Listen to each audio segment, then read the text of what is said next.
Hello everyone, how are you all. कैसी चल रही है तैयारी? आई होप आपको इनऑर्गेनिक केमिस्ट्री थोड़ी सी आसान लग रही है। ठीक है, चलो आज एक टॉपिक पढ़ते हैं।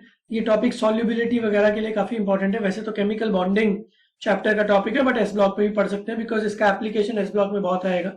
और आपके पास्ट ईयर एग्जाम्स में जो क्वेश्चन आए हुए हैं ना, ठीक है, पिछले 25-30 साल में, उसमें काफी सारे एप्लीकेशन है। तो एक बार जब मैं टॉपिक पढ़ाऊँ उसके बाद आप पास्ट ईयर क्वेश्चन उठा के उनको प्लीज सॉल्व करने की कोशिश करो। मैं ऐसे क्वेश्चंस के सॉल्यूशंस भी इसी वीडियो सीरीज में ले आऊंगा, सो डोंट वरी। बट पहले अगर टॉपिक क्लियर होता है ना, तो क्वेश्चंस अपने आप धीरे धीरे सॉल्व होने शुरू हो जाते हैं। ठीक है, तो टॉपिक का नाम है फजान रूल। कुछ लोग इसको फयान्स रूल भी बोलते हैं। Pronunciation is not that much important, बस आपको कॉन्सेप्ट आना चाहिए। ठीक है, तो शुरू करते हैं। ये काफी इंपॉर्टेंट है, और जैसा कि मैं हर बार बोलता हूँ, नोट्स तो बना ही लेना। ठीक है, फजान्स रूल, ये रूल बेसिकली कोवेलेंट नेचर बताता है किसी भी कंपाउंड में, और कोवेलेंट नेचर पता करने के बाद उसकी सॉल्युबिलिटी वगैरह हम लोग खुद ही निकाल लेते हैं। तो मैं आपको एक सिंपल चीज बता देता हूं कि कोई कंपाउंड जितना ज्यादा आयनिक है वो उतना ही ज्यादा वाटर में सॉल्युबल है। ठीक है, आपने एक कहावत सुनी होगी, मतलब इनफैक्ट एक सेइंग है केमिस्ट्री में, लाइक डिसॉल्व्स लाइक। ठीक है, तो वाटर होता है पोलर, तो वाटर में जो आयनिक चीजें और पोलर चीजें हैं वो अच्छे से डिसॉल्व हो जाती है। तो आयनिक चीजें डिसॉल्व हो जाती है बड़े आसानी से वाटर में। ठीक है, तो अगर मुझे ये दिखा कि यार कोई कंपाउंड है जिसमें आयनिक कैरेक्टर बहुत कम है, तो वो पानी में कम डिसॉल्व होगा, और किसी में आयनिक कैरेक्टर अगर ज्यादा है तो वो ज्यादा डिसॉल्व होगा। ठीक है, तो इस पर्टिकुलर वीडियो में हम लोग काफी सारे क्वेश्चन देखेंगे कि जैसे NaCl पानी में काफी डिसॉल्व होता है, AgCl पानी में उतना डिसॉल्व नहीं होता है। या फिर अगर मैं बोलूं LiCl, NaCl etcetera etcetera etcetera, ठीक है, KCl, RbCl and caesium chloride, इन सबको ऑर्डर में अरेंज करो कि कौन ज्यादा सॉल्युबल है कौन कम सॉल्युबल है। तो ऐसी ही बहुत सारी चीजें हम लोग इस वीडियो में देखेंगे आज।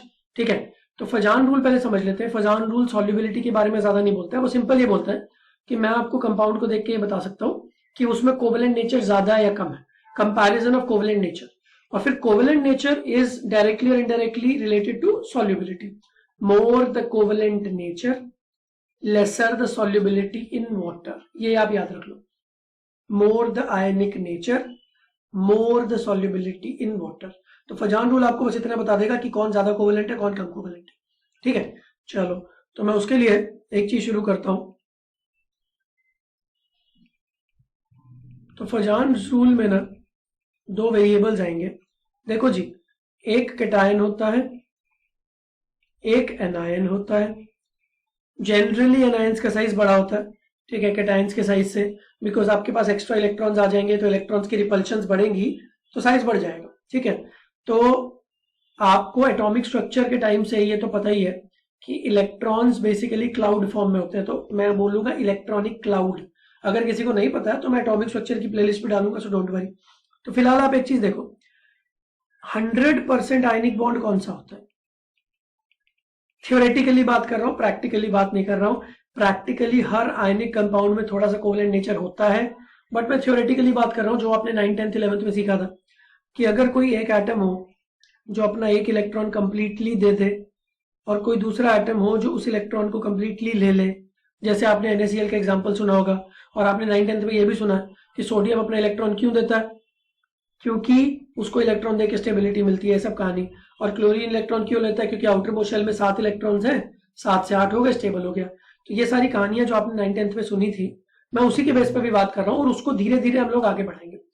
तो किसी एक ने इलेक्ट्रॉन दिया, किसी दूसरे ने इलेक्ट्रॉन ले लिया, कंप्लीट ट्रांसफर ऑफ इलेक्ट्रॉन, इसको बोलते हैं आयनिक कंपाउंड। ठीक है, तो आयन बन गए जी, ए ने अपना इलेक्ट्रॉन दे दिया था A+, और बी ने इलेक्ट्रॉन ले लिया तो B-।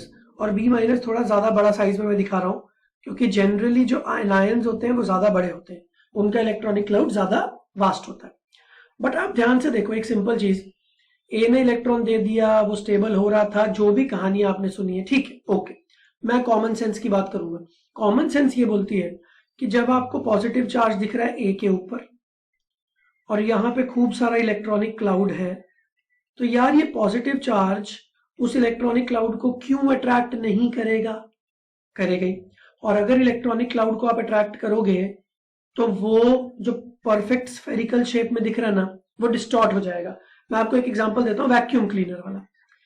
यहाँ पे एक वैक्यूम क्लीनर लगा हुआ है और यहाँ पे एक स्मोक बॉल है, स्मोक है ये, ठीक है, क्लाउड पकड़ लो आप, स्मोक बॉल। अगर आपने वैक्यूम क्लीनर को चला दिया तो वैक्यूम क्लीनर धीरे धीरे इस स्मोक क्लाउड को खींचेगा, तो आपको थोड़ी देर बाद ऐसा दिख सकता है कि ये जो अपना स्मोक क्लाउड है ना, ये डिस्टॉर्ट हो गया। ये बात समझ में आती है? डिस्टॉर्ट हो गया मतलब जो स्फेरिकल चीज होने वाली थी ना, वो ऐसे ओवल शेप की होगी। तो यहाँ पे भी ऐसे ही कुछ होगा। ये जो अपना बी है ना, बी माइनस, इसका इलेक्ट्रॉनिक क्लाउड धीरे धीरे डिस्टॉर्ट हो जाएगा। मैं ये नहीं बोल रहा कि पूरा एक ही तरफ चला जाएगा, बट वो स्फेरिकल नहीं रहा और वो डिस्टॉर्ट हो गया, ठीक है। तो दिस इज डिस्टॉर्शन। तो यार ये सिंपल चीज है कि हर कैटायन में ये ताकत होती है कि वो इलेक्ट्रॉनिक क्लाउड को खींचे। अच्छा, कोई ज्यादा खींचेगा, कोई कम खींचेगा, इतना तो मैं समझता हूं, बट खींचेगा तो सही ना। तो अगर खींचेगा तो डिस्टॉर्शन होगी, तो डिस्टॉर्शन ज्यादा होगी या कम होगी बाद में देखेंगे, बट डिस्टॉर्शन तो होगी, ये बात तो गारंटीड है। अब अगर डिस्टॉर्शन हुई तो जो इलेक्ट्रॉन्स एग्जैक्टली बी माइनस के पास थे वो कुछ कुछ यहां पे भी आने लग गए। तो जब, ध्यान दो, जब ए और बी के बीच में इलेक्ट्रॉन्स होते हैं ना, तो हम लोग उसको बोलते हैं कोवेलेंट बॉन्ड, भाई इक्वल शेयरिंग। और जब एग्जैक्ट ट्रांसफर होता है इलेक्ट्रॉन्स का, तो मैं उसको बोलता हूं कंप्लीट ट्रांसफर और आयनिक। अब यहाँ पे क्या हुआ, दोनों चीजें होगी। पहले कंप्लीट ट्रांसफर हो गया, मान लो ये 2 स्टेप में हो रहा है, ये एक्चुअली 2 स्टेप में नहीं होता, बट मैं आपको समझाने के लिए बोल रहा हूँ। मान लो 2 स्टेप में हो रहा है। पहले ए ने अपना इलेक्ट्रॉन बी को दिया, ठीक है, ए ने अपना इलेक्ट्रॉन बी को दिया, बी के ऊपर नेगेटिव चार्ज आ गया, ए के ऊपर पॉजिटिव चार्ज आ गया। यहां तक बात समझ में आ गई? तो कंप्लीट ट्रांसफर हो गया। अब उसके बाद ए ने अपने इलेक्ट्रॉन्स वापस से धीरे धीरे खींच लिए। तो ये वही बात हो गई कि मैंने आपको पहले 100 रुपए दिए, फिर 20 रुपए आपसे ले लिए, तो इफेक्टिवली तो मैंने आपको 80 रुपए दिए ना। अगर मैं आपको कंप्लीटली सारे पैसे दे देता तो होता आयनिक, अगर हम शेयरिंग करते तो होता कोवेलेंट। यहां पे क्या हुआ, कंप्लीट ट्रांसफर भी नहीं हुआ, कंप्लीट शेयरिंग भी नहीं हुआ, तो मतलब ना तो ये 100% आयनिक रहा, ना ये 100% कोवेलेंट रहा। ये बात आपको समझ में आती है? ठीक है। तो इलेक्ट्रॉन मान लो पहले दिए गए, जैसा 9th 10th में हमने सुने थे, पहले इलेक्ट्रॉन दिए गए और फिर थोड़े इलेक्ट्रॉन ले लिए गए, क्योंकि पॉजिटिव चार्ज है यार, नेगेटिव को तो खींचेगा। तो जो थोड़े इलेक्ट्रॉन लिए गए ना, वो बीच में आ गए, तो उनकी वजह से कोवेलेंट नेचर आया। तो आप एक चीज समझ लो, जितना ज्यादा डिस्टॉर्शन होगा उतना ही ज्यादा कोवेलेंट नेचर होगा। तो ये फैक्टर आप लिख लो, more the distortion more the covalent nature. अब जितने फैक्टर्स की वजह से डिस्टॉर्शन बढ़ेगा उतना ही ज्यादा कोवेलेंट नेचर बढ़ेगा। तो ये फजान रूल है, बहुत सिंपल सा। फैक्टर्स की डिस्कशन अभी थोड़ी देर में करेंगे, डोंट वरी। फजान रूल क्या बोलता है, एक कैटायन, जैसे कहावत है ना, कहावत क्या, अपने शाहरुख खान, उनकी एक मूवी ना की है, एक लड़का और एक लड़की कभी दोस्त नहीं रह सकते, ठीक है, तो इससे रिलेट करो थोड़ा। एक कैटायन और एक एनायन कभी साथ में बिना डिस्टॉर्शन के नहीं रह सकते, ये बात याद रख लो। एक कैटायन और एक एनायन जब साथ में है तो हमेशा डिस्टॉर्शन होगी, कम होगी ज्यादा होगी वो बाद में देखेंगे, बट होगी, ठीक है। तो जिसमें ज्यादा डिस्टॉर्शन होगी उसमें ज्यादा कोवेलेंट नेचर होगा, जिसमें कम डिस्टॉर्शन होगी उसमें कम कोवेलेंट नेचर होगा। अब आप एक चीज सुनो ध्यान से, 9th और 10th में, 11th में हम लोग ये बोल देते थे कि या तो कोई चीज आयनिक है या तो कोवेलेंट है। अब मैं ना थोड़ा मीडियम पाथ पे चलूंगा। एक चीज आयनिक होने के साथ साथ थोड़ी सी कोवेलेंट भी हो सकती है, एक चीज कोवेलेंट के होने के साथ साथ थोड़ी सी आयनिक भी हो सकती है। तो कोई भी पर्टिकुलर कंपाउंड दोनों नेचर जनरली शो कर सकता है, ठीक है। और ये आयनिक के लिए तो हमेशा वैलिड है। ये मैं एक बहुत स्ट्रॉन्ग स्टेटमेंट बोल रहा हूं, ध्यान से सुनना। कोई भी आयनिक कंपाउंड ऐसा नहीं है दुनिया में जिसमें कोवेलेंट नेचर ना हो। Do you understand that? कोई भी आयनिक कंपाउंड नहीं जिसमें कोवेलेंट नेचर ना हो। उल्टा वैलिड है, कुछ कोवेलेंट कंपाउंड जरूर है जिनमें आयनिक नेचर नहीं होता, तो उसके बारे में डिस्कशन हम लोग करेंगे।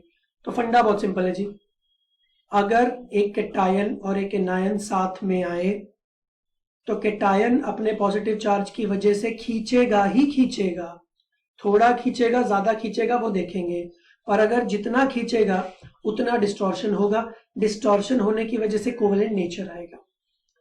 तो एक स्ट्रॉन्ग स्टेटमेंट आप लिख लो, every ionic compound has a covalent nature in it. ये बात समझ में आती है? ठीक है, every ionic compound has a covalent nature in it. ठीक, तो अब हम ये फैक्टर्स देखते हैं कि कौन से फैक्टर्स ऐसे हैं जो ये डिसाइड करते हैं कि किस में आयनिक कैरेक्टर ज्यादा है, किस में कोवेलेंट कैरेक्टर ज्यादा है। ठीक है, तो मैं बहुत ही क्विकली आपको कुछ कुछ बेसिक चीजें बताता हूं। देखो यार, एक सिंपल चीज है, कैटायन जितना ज्यादा खींचेगा उतना ही ज्यादा पोलराइजेशन होगा, और एनायन जितना इजीली खिंच जाएगा उतना ही अच्छा पोलराइजेशन होगा। तो मैं हिंदी के दो टर्म्स यूज कर रहा हूं, खींचना और खिंच जाना। बड़ी ई की मात्रा और छोटी ई की मात्रा, खींचना और खिंच जाना। तो कैटायन का काम क्या है? खींचना। एनायन का काम क्या है? खिंच जाना। अगर दोनों लोग अपना काम अच्छे से करेंगे तो डिस्टॉर्शन ज्यादा होगा। ठीक है, तो मैं इसको आगे कंटिन्यू करता हूं, डोंट वरी। पहले जल्दी से लिख लो अपनी लैंग्वेज में, सो दैट मैं स्क्रीन को डिलीट करके आगे बढ़ूं। ठीक है, यहां तक हो गया? ठीक है, चलो। अब कैटायन का काम क्या है? खींचना। ठीक है, पुल करना। तो कैटायन को पुल करने में क्या क्या चीज हेल्प करेगी? अगर चार्ज ज्यादा हुआ, मोर चार्ज, तो वो ज्यादा खींचेगा। अगर उसका साइज छोटा हुआ तो वो ज्यादा खींचेगा, क्योंकि उसकी चार्ज डेंसिटी बढ़ जाएगी। ठीक है, आप अगर पुराने वीडियोस देखोगे तो आपको चार्ज डेंसिटी का कॉन्सेप्ट समझ में आएगा। चार्ज डेंसिटी में भी मैंने एक बार वैक्यूम क्लीनर का एग्जांपल लिया था कि अगर एक पर्टिकुलर चार्ज है बट वो छोटे साइज के कैटायन के ऊपर है तो उसकी पुलिंग पावर बहुत ज्यादा हो जाती है, तो वो ज्यादा पुल करता है। तो कैटायन में पुल करने के ये दो मेन रीजन है। एक तीसरा रीजन जिसका एग्जाम्पल मैं आगे दूंगा, उसका नाम है स्यूडो नोबल गैस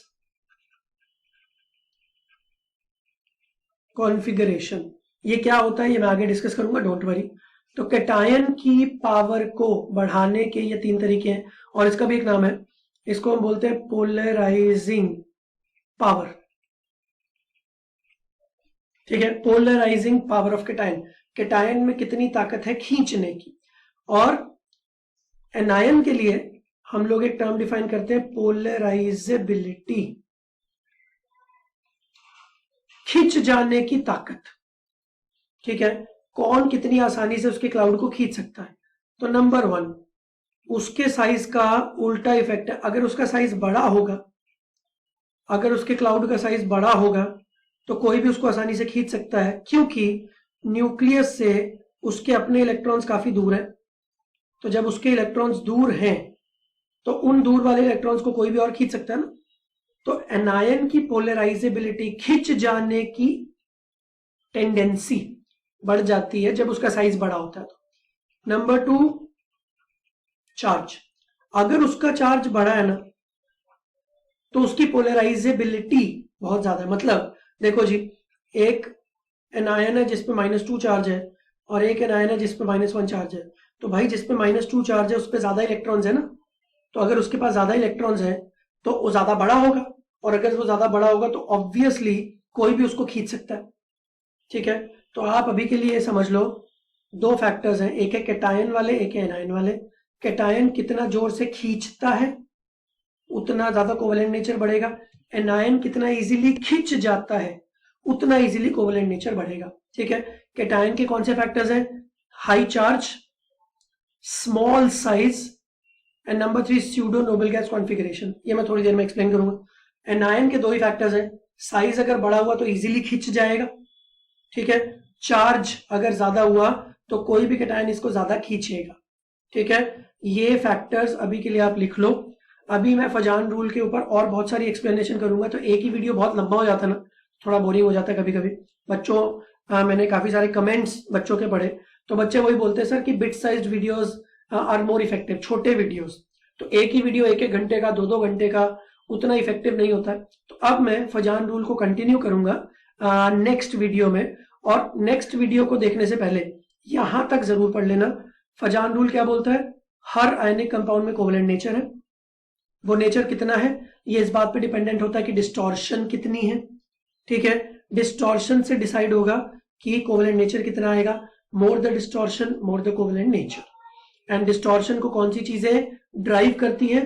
कैटायन की 3 चीजें, ये भी मैं नेक्स्ट वीडियो में आके बताऊंगा, स्यूडो नोबल गैस कॉन्फिगरेशन, और मैं पास्ट ईयर के बहुत सारे एग्जांपल्स लूंगा, डोंट वरी, ठीक है। आपको क्वेश्चंस करवाऊंगा, ठीक है। और एनायन की कौन सी चीज है? बड़ा साइज और ज्यादा चार्ज, ठीक है। आई होप आपको फजान रूल का बेसिक समझ में आ गया। अब इसका एप्लीकेशन मैं नेक्स्ट वीडियो में लेके आ रहा हूं, ठीक है। तो स्टे ट्यून्ड। चलो बाय बाय।